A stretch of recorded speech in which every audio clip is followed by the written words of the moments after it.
দুদিন নীরবতার পর প্রথম দফার অতিরিক্ত তালিকা থেকে কত নাম বাদ জানালো নির্বাচন কমিশন।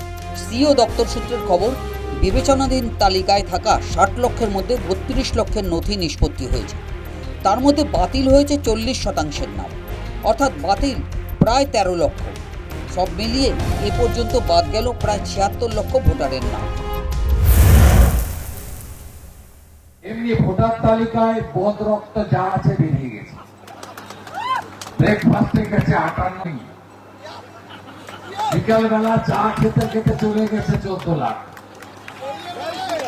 7 লক্ষ অ্যাডজুডিকেট হয়েছিল, তার সাপ্লিমেন্টারি ভোটার লিস্ট বেরিয়েছে পরশুদিন রাতে 32 লক্ষের। 18 লক্ষ এলিজেবল আর 14 লক্ষ নন এলিজেবল। তাহলে কত হলো?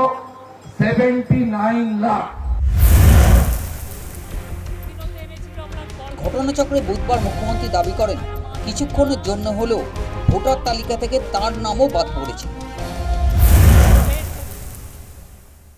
কালকে সাপ্লিমেন্টারি লিস্ট বেরিয়েছে শুনলাম, পরশুদিন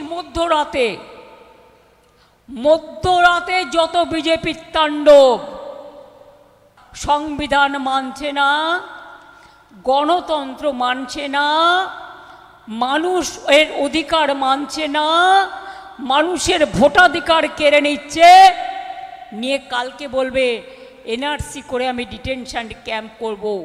আমি বেঁচে থাকতে এনআরসি করে ডিটেনশন ক্যাম্প করতে দেব না। আর এই আবহে প্রথম দফার তালিকায় বাদ 40% ভোটারের নাম। ফলে আরও বহু ভোটারের নাম বাদ হতে পারে বলে মনে করা হচ্ছে। চলতি সপ্তাহে দ্বিতীয় দফায় সাপ্লিমেন্টারি তালিকা প্রকাশের সম্ভাবনা রয়েছে। এই অবস্থায় এসআইআর-এর অতিরিক্ত ভোটার তালিকা প্রকাশে আর বিলম্বে রাজি নয় কমিশন। সপ্তাহে একদিনের পরিবর্তে প্রতিদিন সাপ্লিমেন্টারি তালিকা প্রকাশ করতে চায় কমিশন। এ ব্যাপারে কলকাতা হাইকোর্টে চিঠিও দিয়েছে তারা। আগামী তালিকাগুলোতে আরও নাম বাদে যে রাজনৈতিক চাপানুতোর বাড়বে তা আর বলার অপেক্ষা রাখে না। News time.